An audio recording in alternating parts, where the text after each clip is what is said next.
Welcome to Goal to Goal, the spectacle of the sport, fans, stadiums and riots. This time we take a tour of the greatest soccer cauldrons of the world, from architectural wonders and monster structures to the historical arenas that have played host to some of the most classic clashes in the history of the sport. We'll also be turning the spotlight on the fans, whose passion for football can sometimes tip over into violence. That's all coming up on Goal to Goal.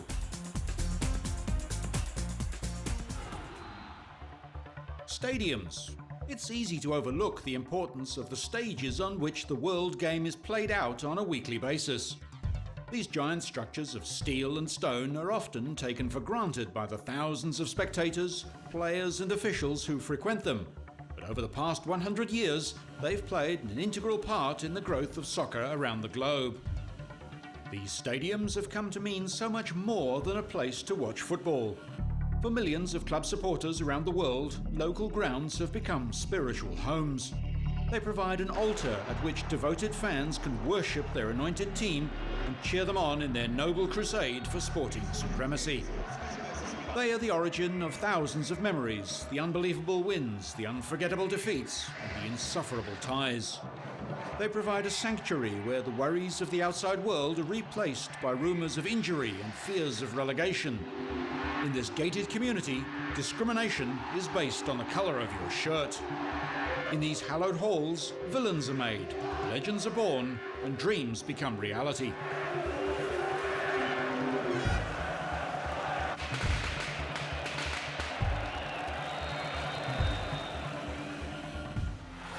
Wembley Stadium is the most recognised football stadium in England, if not the world.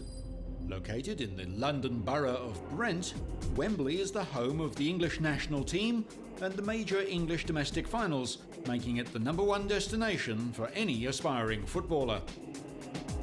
Although the original stadium was demolished to make way for a new one in 2003, Wembley Stadium is still steeped in history. Built by Sir Robert McAlpine in 1923 and first known as the British Empire Exhibition Stadium, or Empire Stadium for short, the building cost an enormous £750,000. The feat of erecting the enormous structure was completed in just 300 days, and the Empire Stadium's distinctive twin towers quickly became its trademark. And in no time at all, games played there became known as appearances under the twin towers. Just as famous were the 39 steps which had to be climbed to reach the royal box, where all the trophies and medals were collected from members of the British royal family. It's also interesting to note that Wembley was the first pitch to be referred to as hallowed turf, a phrase that's since been appropriated by countless stadiums around the world. Upon its completion, the Empire Stadium was crowned the greatest sporting arena in the world. First event, the 1923 FA Cup Final, remains one of the most famous events in sporting history, as much for the circumstances surrounding it as for the game played out on the pitch. In the lead up to the final, the FA grossly underestimated the number of fans who would attend the game. They made the decision not to limit admission by issuing tickets, and it turned out to be a huge mistake. Despite the Empire Stadium's massive capacity, there clearly wasn't enough room in the terraces, as fans spilled onto the pitch and an estimated 60,000 were left stranded outside the stadium. Officials were doubtful the game would even get to kick-off due to the volume of spectators that had spilled onto the pitch. Luckily for both the players and fans, the mounted police were on hand to save the day. The heroes of the piece were Police Constable George Scory and his white horse Billy. Braving the scenes of chaos, Billy slowly but surely pushed the masses back to the side of the field, and the FA Cup final ended up going ahead just 45 minutes late.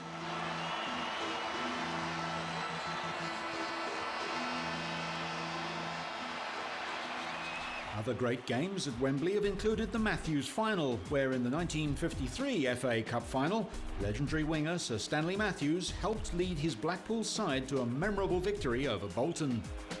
That game became even more famous for yielding the only FA Cup final hat-trick to be scored at the original Wembley. Blackpool's Stan Mortensen holds the record for scoring 3 times in the 4-3 victory. What was so inspiring about the Matthews final was the way in which Sir Stanley helped his team overcome a 3-1 deficit with less than half the match left to play. However, Wembley is most famous for hosting a victory that still resonates in England's popular culture: the 1966 World Cup final against West Germany.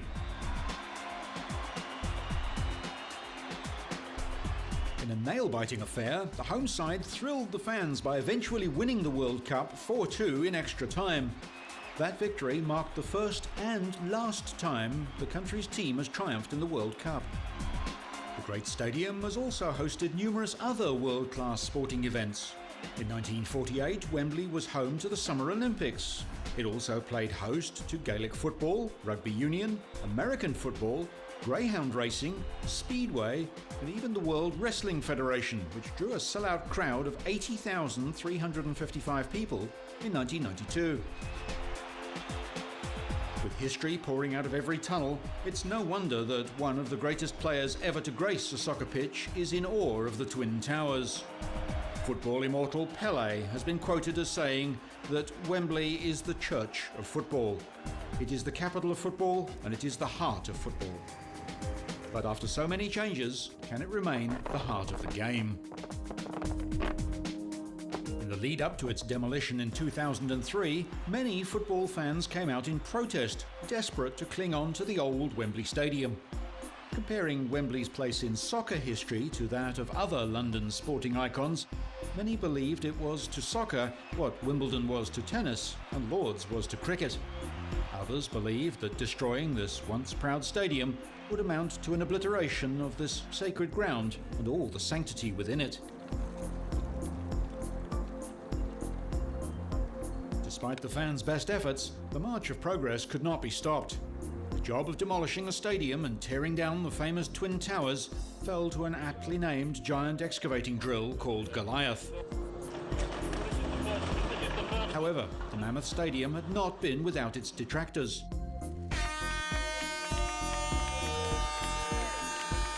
Over the course of its 80-year history, Wembley had developed a reputation for cramped seating, poor facilities and poor transport links. The need to revamp, redevelop or rebuild Wembley was a must for the fans. Well, it means that football and the millions of people who follow football will have a new national football stadium at Wembley with all the sense of history, nostalgia and tradition that means. They'll have the tradition of a stadium at Wembley, but will be a modern, state-of-the-art stadium with better transport links. So it will be a much better deal for fans. Having made the decision to rebuild, Football Association Chief Executive Officer Adam Crozier was a fervent evangelist when it came to promoting the new Wembley. First of all, the amended Foster design, the most important thing to note from our point of view is that nothing has been changed that would affect the fans' enjoyment of watching a football match. It will still have unrivaled space, views and facilities for all of the fans. What has changed in the stadium is that there will be no hotel, no offices and no visitor attractions. The stadium itself is absolutely athletics compliant. Architectural genius and facility improvements aside, the question remains, will the 21st century Wembley Stadium still have the same feel, the same pride? Will it remain the home of English football? England football legend Bobby Charlton believes that it will. This is the cradle of football here, Wembley. And whether it's a new stadium or an old stadium, it's in the same spot. The memories will still be here. Former England coach Sven-Göran Eriksson agrees with Bobby. It's a dream for any football player to play Wembley Stadium. And not only in England, I guess. It's the most famous stadium in all the world. And you know about it in Sweden, you know about it in every country you come to. This will be a real football ground, and I think England will be very, very proud of it when it's ready. The question of when the new ground would be ready became a source of great concern, not only for English soccer, but also for the stadium's builder Multiplex. Originally due to be completed by January the 31st, 2006, the repeated delays included such setbacks as a 50-ton steel roof girder slipping out of place. The FA was forced to abandon the stadium's fanfare opening and move that year's FA Cup final back to its temporary home of Cardiff. Dogged by increasing problems and delays that only added to the construction's soaring costs, Multiplex finally had to down tools and stop any further works until revised costs for the stadium were agreed to. Rumours abounded that the budget blowout had increased costs by £35 million, taking the new total price tag for the stadium to an astronomical £800 million. This earned it the dubious honour of becoming easily the most expensive sporting venue in the world. Finally, after many delays, disputes and problems, the new home of English soccer was completed in March 2007, ridiculously over budget and more than 14 months late. The first official game was played on March the 24th, 2007, just 2 weeks after the keys were handed over to the Football Association. On that day, 55,700 curious fans turned out to watch England's under-21 side tie 3-3 with Italy.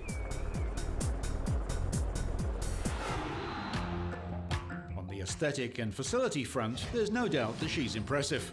The new structure is straddled by a 7-metre thick arch, rising 133 metres into the air, nearly triple the height of the old Twin Towers. However, the new arch doesn't quite possess the symbolism of the towers, whose flagpoles were capped with concrete crowns, as a reminder of Wembley's original name, the Empire Stadium. The all-seater stadium is based on a bowl design with a capacity of 90,000, making it the second largest football arena in Europe. It boasts the largest amount of undercover seating in any stadium around the globe.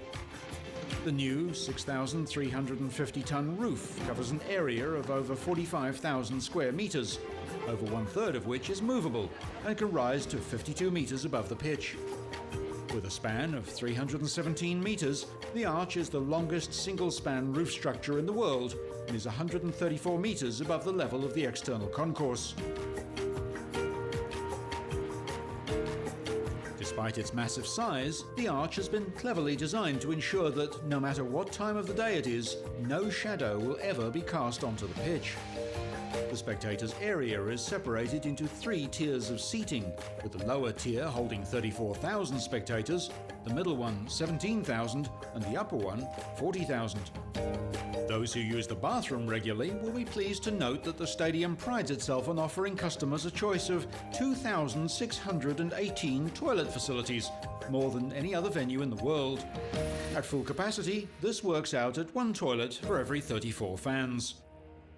The stadium has a circumference of 1 kilometre, and there are 56 kilometres of heavy-duty power cable buried in the walls and floors of the arena. 90,000 cubic metres of concrete and a total of 23,000 tonnes of steel were used in the construction of the new stadium.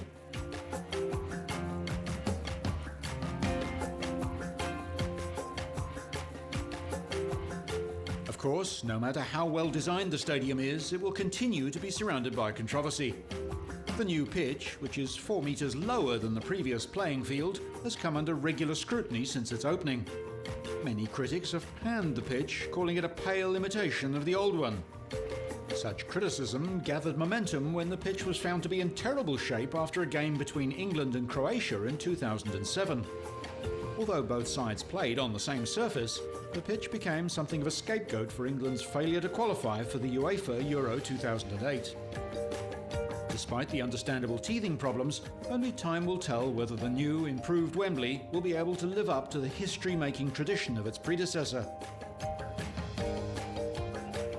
No doubt, England fans are hoping that the new turf will live up to its hallowed history by playing host to another World Cup triumph.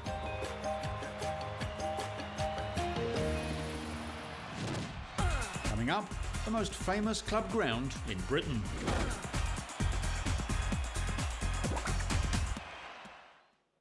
Old Trafford, also known as the Theatre of Dreams, is an all-seater stadium in the Trafford borough of Greater Manchester in England. Designed by architect Archibald Leach and built for around £90,000 in 1909, the Red Devils have called Old Trafford home for nearly a century. They've played nearly all their home games in this stadium since it officially opened its doors for a game on February the 19th, 1910, where Man U lost to their big rivals Liverpool 4-3.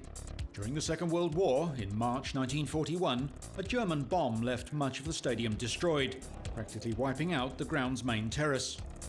With the stands too dangerous to repair and the cratered pitch covered in debris, Manchester United were forced to share the main road home ground of crosstown rivals Manchester City. It took 8 years to rebuild Old Trafford from scratch, and the new ground lacked many of its earlier creature comforts. The wind and rain failed to deter the fans. The first game at the reopened ground attracted almost 42,000 fans, and their loyalty didn't go unrewarded. Manchester United ended up trouncing visitors Bolton Wanderers 3-0. Over the next 10 years, Old Trafford saw massive developments, with the main stand roof restored in 1954. The addition of a roof over the Stretford end in 1959 saw the ground fully covered. Floodlights were installed to make way for night matches. The old roof pillars were replaced in 1965 with modern-style cantilevering on top of the roof, allowing every spectator to enjoy a completely unobstructed view. The new north and east stands were rearranged to have terracing at the front and a larger seated area towards the back. Emerging as a leader in marketing strategies, Manchester United were quick to exploit the potential benefits of attracting major corporate support by installing the first private boxes at a British football ground. These developments were the first steps in making Old Trafford the amphitheatre it is today. Although it took another few decades to carry out the plan to have all stands converted to cantilevers, the new covered stands made a considerable difference to the atmosphere of the stadium. By trapping the crowd's cheering within the ground and directing it all towards the pitch, players could feel the full force of a capacity crowd, making an away game in the Theatre of Dreams that little bit more daunting for visiting teams. With consistent building works taking place at Old Trafford since the rebuild in 1949, the ground's capacity has fluctuated dramatically over the last 60 years. The initial crowd capacity of 80,000 shrank sharply throughout the 1960s, 70s and 80s, when the stands could hold a mere 60,000 fans. Once the Old Trafford design master plan of the 1960s was completed and the stadium had become a perfect bowl, the capacity dropped even further to a measly 44,000. This became a huge problem for the Manchester United management. While a 44,000-seater stadium would have been big enough to house the team's 1960s crowds, since then the Man U fan base had exploded exponentially, and by 1990 the recently finished stadium was in desperate need of further expansions. The South Stand currently holds approximately 11,500 fans, whereas the opposing North Stand holds more than double that. The long-term goal is to expand the South Stand to equal or better the capacity of its opposite number. The total projected cost of this expansion comes close to the combined cost of recent redevelopments. Estimates are in the region of £90 to £100 million. However, the dent left in the old hip pocket won't take too long to repair. Judging by recent matchday revenue figures, when the Theatre of Dreams becomes the largest stadium in Britain, boasting a whopping 96,000 all-seater capacity, its matchday figures would jump to a season total of around £115 million per annum. Not bad for a stadium that's been under almost constant reconstruction. Displaying unrivaled staying power, it's not only outlived 2 world wars, the Depression and countless protests, riots and parties, it's also overcome a genuine threat in recent years. In an era where clubs are pushing for higher revenue and ignoring their historical roots in search of larger profits, Old Trafford and Manchester United have held strong. While countless teams around them have been lured to newer venues with better facilities and higher capacities, Man U have resisted the temptation and stayed true, not only to their fans, but also their stadium. It is this loyalty from both club and fans alike that makes Old Trafford such a wonderful stadium. Although the atmosphere or lack of it may have been questioned in recent years, its history is unmatched. Currently the largest club ground in England, the Theatre of Dreams is truly one of the great stadiums of the world.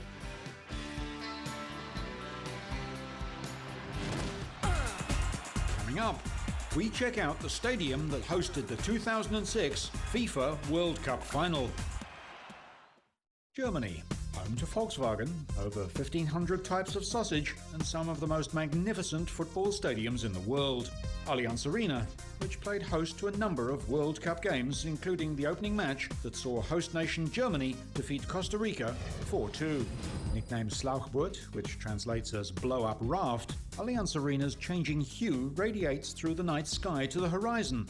Construction began in 2002. The stadium, which was completed in April 2005, looks more like a UFO than a football ground. The space-age arena is taken over from the Munich Olympic Stadium as the home ground of both FC Bayern Munich and TSV 1860 München. However, tight rules and regulations governing entry into Allianz Arena have led to it being dubbed by some fans as Arrogance Arena.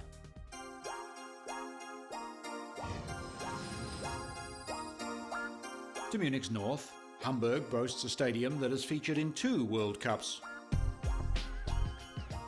The HSV Nordbank Arena, or the Volksparkstadion, has room for more than 55,000 fans. The stadium has been selected to host the 2010 UEFA Cup final. With a pitch that's heated via undersoil warmers and up to 22 positions for television cameras, Volksparkstadion has been designed to suit the modern-day fan.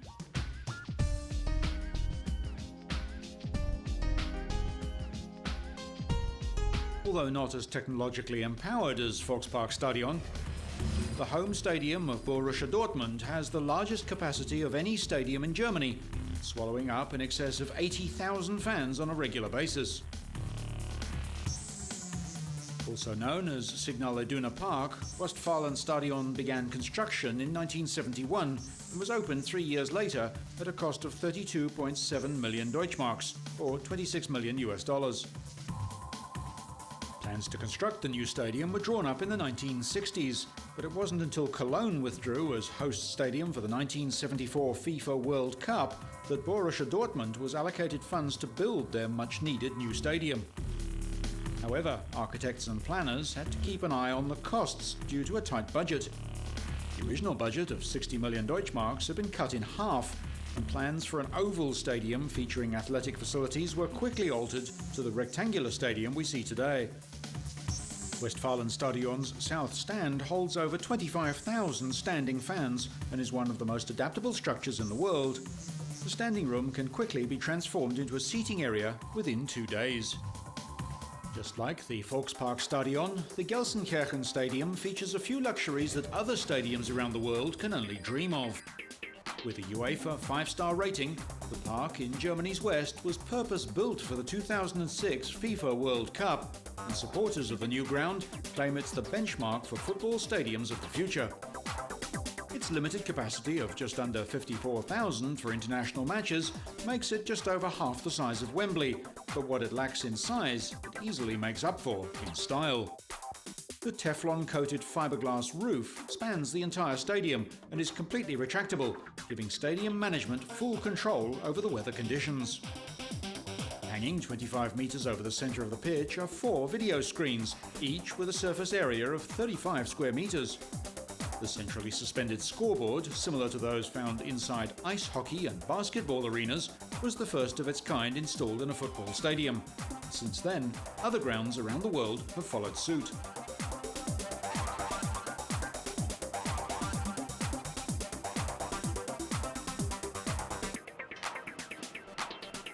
Another impressive extra is the portable pitch, which can be moved in or out of the stadium within 4 hours. Although it's not the first stadium to be able to do this, the combination of the retractable roof, huge video displays and movable pitch makes Gelsenkirchen truly unique. If you're the type of supporter who likes to nibble during the game, then Gelsenkirchen is the place for you. Its smorgasbord of 15 small restaurants, 50 grilling stations and 35 cafes allows it to serve up to 2,500 kilograms of sausages, 7,000 pretzels and 1,000 meters of pizza every day. All catering areas are connected to a 5-kilometer long beer line, capable of serving thirsty punters with around 52,000 litres of beer every match. Gelsenkirchen Stadium is home to the giant German team FC Schalke, who have won the domestic football competition 7 times. Since its completion, the stadium has attracted millions of spectators, with home games by Schalke filling it to capacity.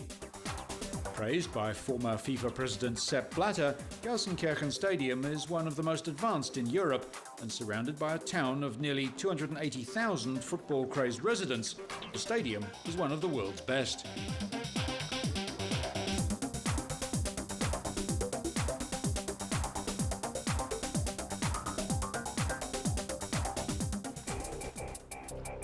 It is, however, Berlin's Olympiastadion that still wears the crown as the most impressive stadium in Germany. The German Cup final is held here every year. It's also played host to hundreds of concerts. It was originally built to host the 1936 Summer Olympics, and, surrounded by the massive Olympiastadion, it has a history to match the best sporting monuments around the world. Designed by architect Werner March with assistance from his brother Walter, Olympiastadion was built to make an impression. With the Nazis in power, Hitler wanted to make a statement and ordered the construction of a great sports complex in Grunewald named the Reichssportfeld. Construction took place between 1934 and 1936, and once completed, Reichssportfeld was 1.32 square kilometers and consisted of 3 large stadiums as well as 150 buildings for various sports. Olympiastadion housed a capacity of 110,000 spectators for the Summer Olympics, where athletes regularly competed in a sold-out stadium. Despite finding itself a bombing target during one of the great final battles in the Second World War, Olympiastadion remained one of the only buildings in the area left standing. In fact, it escaped with barely a scratch. The only signs of injury were a few bullet holes on the outside and a crack in the Olympic bell, which took a 75-metre tumble. After the war, the United Kingdom military occupation used it as its headquarters until 1994. After decades without any improvements, the Berliners decided to renovate the German landmark after it was selected as one of the venues for the 2006 World Cup. Reconstruction for the arena, at a cost of €242 million, began in the summer of 2000. On January the 9th, 2002, construction workers found a reminder of the stadium's charmed life. They unearthed a World War II bomb that had become buried beneath the seating. Surprisingly, the bomb was still active, and it was safely detonated by Berlin police outside the stadium.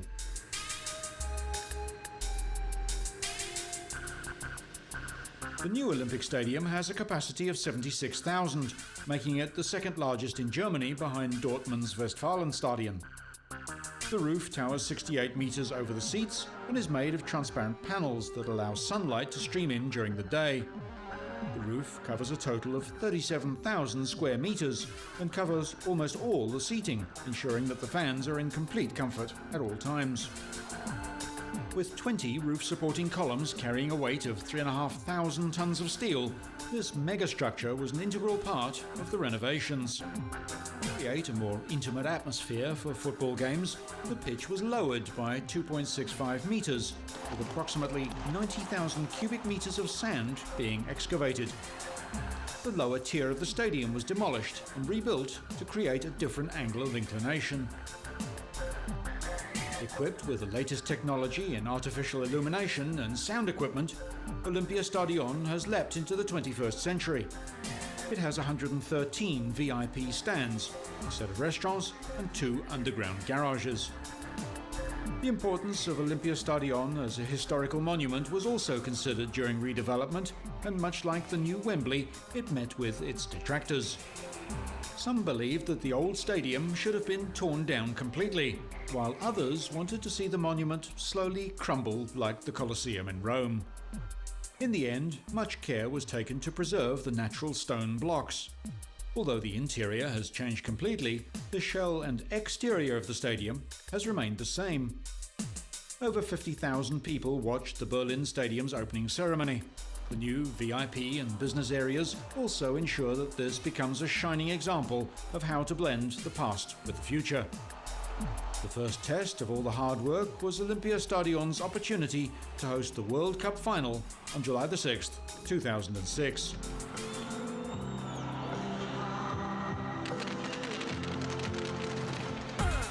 Coming up, next we head to Brazil, to a stadium that's broken world attendance records.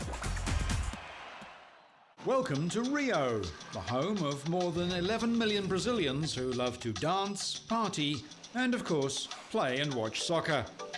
Famous for its carnival celebrations, samba music and tropical climate, Rio is the perfect location to watch an enthralling game of soccer. And where else would you go to watch such a game than the famous Estádio de Maracanã? Maracanã Stadium is filled with history, some good, some bad, but there's no doubt that this Brazilian landmark is one of the most impressive sporting venues in the world. Nenhum estádio no mundo tem a história que esse tem.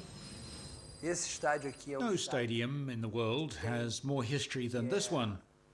Tem uma história dentro do futebol. The stadium has a history within world football. Para você ter uma ideia. It's one of the 4 most visited tourist points in Brazil. Mais visitados do Brasil. The story of this tourist attraction goes back to the moment when Brazil won the right to host the 1950 FIFA World Cup. The Brazilian government set about building a new stadium for the tournament. Brazilian architects Rafael Gavalho and Pedro Paulo Bernardes Bastos were commissioned to draw up the plans for the new fortress, and on August 2nd, 1948, the first stone was laid and the construction of the world's largest stadium had begun. With the first game scheduled to be played in just under 2 years, work had to be efficient. Thanks to the help of Dr. Ottorino Barassi, the head of the Italian FA and organiser of the 1934 World Cup, the new Brazilian super stadium was on track for completion. However, meeting the deadline was always going to be tough, and on June 16, 1950, building work had to be stopped as the World Cup was just around the corner. The stadium was far from complete. With no press stand or toilet facilities, it looked very much like a building site. Still, it was given the all-clear to host the World Cup. Unlike today's tournament, the World Cup of 1950 was decided by a round robin, where the final 4 teams play off against each other, and whoever finishes on top claims the World Cup trophy. In a match that is historical for many different reasons, Brazil played off against Uruguay in the final match of the World Cup. Already on top of the table, Brazil only needed to draw to claim the trophy. Clearly favourites, the home side, Brazil, were confident, and for good reason. In the preceding matches, they'd annihilated Sweden 7-1, then Spain 6-1, while opponents Uruguay had been lucky to draw against Spain 2-2 and only managed a slim 3-2 victory against Sweden. With an official paid attendance of 173,830 and an estimated unofficial attendance of 210,000, the scene was set for a memorable Brazil victory. Brazil took the early lead, to nobody's surprise, scoring a goal in the 47th minute. But that was the last thing that the crowd would cheer about for the rest of the day. Uruguay captain Obdulio Varela, whose inspiring speech in the dressing rooms prior to the start of play included the memorable line, "Boys, outsiders don't play, let the show begin," took the ball back to the centre of the field and shouted, "Now it's time to win." Against all odds, Uruguay scored in the 66th minute, tying the game and dampening the enthusiasm of the Brazilian crowd. The home fans soon rallied after realising that a 1-1 draw would still hand them the trophy, and the deafening roar struck up again. Then, with only 11 minutes left on the clock, Uruguay scored again, leaving the crowd stunned and silencing the 200,000 Brazilian supporters. Not a sound could be heard, even when English referee George Reader signalled the end of the game. Uruguay had won 2-1 in the biggest World Cup upset of all time. Former FIFA president and mastermind of the World Cup, Jules Rimet, would then comment on what happened. The silence was morbid, sometimes too difficult to bear. The once roaring crowd of 200,000 people stood in disbelief as they were stripped of a title they'd already considered rightfully theirs. With no celebrations planned for a Uruguay victory, a very basic ceremony took place where Jules Rimet stood alone on the field to present Varela with the World Cup trophy. 22 gold medals made by the Brazilian Football Confederation had to be destroyed, and a victory song for Brazil, composed several days before the big game, was never performed. Brazilian society was in utter shock after the event. Many newspapers refused to accept the fact that they'd been defeated, and some fans even went as far as to commit suicide. The players of the time were vilified by the fans. Many went silently into retirement, while others were never considered for the national team again. The Brazilian national side decided to change their football uniform as it came to be viewed as a jinx. The white shirt with blue collar was changed to the yellow shirt with a green neckline and blue shorts that the team wears today. Known as Maracanã, this game will forever be etched in the history books. In March 1954, Maracanã set a new official attendance record in a match between Brazil and Paraguay.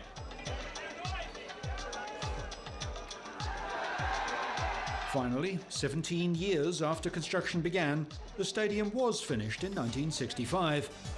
In 1969, Pelé scored the 1,000th goal of his career at the Maracanã against Vasco in front of 125,000 spectators. And in 1989, Zico took his goal tally at the stadium to an incredible 333. Since then, it's hosted a wealth of international and domestic games. Franz Beckenbauer, president of the World Cup Organising Committee, remembers one game in particular. Yeah, still the same. I think, I remember the game in the final of the Confederation Cup, Brazil-Argentina, 4-1 for Brazil. And the way the Brazilian team played was, you cannot play better. So if they play, similar in the World Cup, so I think it's going to be very, very difficult to beat Brazil. The stadium was converted to an all-seater stadium after an upper stand collapsed, leading to the death of 3 supporters with 50 more injured. This redevelopment greatly reduced the capacity of the stadium, but was essential for supporters' safety. Following its 50th anniversary in 2000, the stadium underwent renovations which would increase its full capacity to around 103,000. Before the work began, devoted Brazilian fans suggested how the improvements should be approached. The Maracanã cannot close for any reason. Maracanã has to be properly taken care of because the Maracanã is like a beautiful woman. It needs affection, it needs to be taken care of and treated well. After years of planning and 9 months of closure between 2005 and 2006, the stadium was reopened in January 2007 with its all-seated capacity pegged back to 95,000. It's now part of a complex that also includes a gymnasium. In 2014, Maracanã will host the World Cup final for a second time, becoming only the second stadium to do so in the history of the competition. Soccer, it's a multi-billion-dollar industry. Clubs are making record profits, top players are being paid ludicrous salaries, and new stadiums are being built on budgets of hundreds of millions of dollars. But despite this, it's not the clubs, the players or the stadiums that have turned soccer into the #1 sport in the world. That power belongs to the fans. It is their passion, their commitment, their enthusiasm for the game that has propelled soccer to the top of the charts. Without them, there would be no need for fantastic stadiums, and the sport's rich history would certainly be a whole lot poorer. The White Horse Final was only memorable because of the huge turnout it attracted. Although the battle fought on the pitch had its charms, it was the overcrowded stands that made the headlines, and Billy the White Horse was immortalised with a bridge outside Wembley.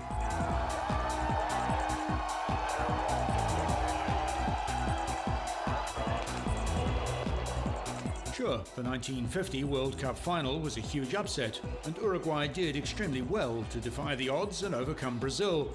But once again, the memory that lingers belongs to the fans and their eerie silence. Soccer fans are unique. Their passionate commitment to their team, their country and their favourite players finds no parallel in any other sport. Soccer legends are worshipped like gods. Victories are celebrated with abandon, while disappointing defeats are met with despair and recrimination. With emotions running at such a volatile level on such an enormous scale, it's perhaps not surprising that this passion can, at times, turn very ugly. When something unexpected or questionable happens on the pitch, fans can sometimes let their passions run away with them. This is when the dark side of soccer comes to the fore and the dreaded spectre of a soccer riot rears its head. The 1970s saw the dramatic rise of football hooliganism in Britain, and when Manchester United were relegated to the second division in 1974, the club's hooligan contingent, the Red Army, went into revolt. Their violent activities forced the club to erect the country's first perimeter fence, restricting fans from gaining access to the Old Trafford pitch. By the 1980s, soccer in England was in turmoil. Soccer-related violence was at an all-time high. English teams were blacklisted in Europe after 39 fans died and over 400 were injured when Liverpool supporters charged opposing fans, forcing a stadium wall to collapse on top of them. The sight of angry fans hurling Molotov cocktails at police became a regular sight on European newsreels.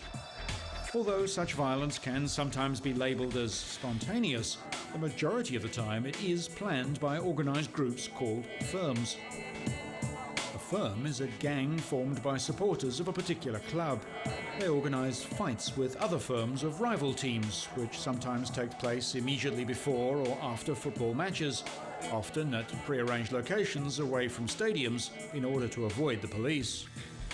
The overhaul of the English Premier League in the early 1990s saw a massive reduction in soccer hooliganism in the country. However, violence surrounding the game is still prevalent in other parts of the world. In South America, riots have become a common occurrence as obsessed fans take their team's losses very badly. Riots often spill out onto the streets, where heavily armed police are forced to shoot the crowd with rubber bullets in an attempt to keep a lid on the carnage. The firms in Argentina, a country plagued by soccer violence, are known as Barras Bravas. The Barras Bravas started innocently enough as organised supporters who simply sang, chanted and cheered during matches. But these days, some Barras Bravas have graduated to hardcore hooliganism and start riots on a regular basis. The majority of these riots, although confronting, usually entail only minor criminal behaviour, with some vandalism and an occasional fight. But in the worst instances, riots that have got way out of hand have left police isolated and fighting for their lives as the hooligans take their frustration out on them. As recently as 2007, authorities were forced to suspend soccer in Italy after a surge in rioting culminated in the death of a policeman. The 38-year-old police officer died shortly after a rioter tossed an explosive into his car outside a Serie A match in Catania. Far from being an isolated incident, it marked the second Italian soccer-connected death in just over a week. Local residents were furious about the rise of senseless violence. Certo, per incidenti gravi. Soccer is a game. There should not be any kind of violence. We need to protect the sport and the people who go to see the games. I have kids and I would like to take them to see the games, but it is impossible. You go to see soccer and you may not come home. È impensabile andare a vedere una partita di calcio e non ritorno a casa. Sadly, these deaths aren't as rare as one would hope. In every continent that the game is played, there's been at least one death caused by soccer-related violence. In February of 2007, after several incidents of soccer violence, the Mexican Soccer Federation announced the introduction of new guidelines designed to stamp out soccer violence. The measures began by placing a ban on organised supporter groups, known as porras, who are modelled on Argentina's Barras Bravas and the English football firms. The Mexican Soccer Federation and local residents are in no doubt that these porras are the main factor behind the recent surge of violence. They cause problems because they're students. They're used to causing problems. We can't end that, and they go to the stadiums and do the same thing. So they're used to it. And I would tell them it's not right because people go, children go, families go, and they could hurt them. To help with further decisions, the MSF has organised a committee to analyse the emergence of violent behaviour.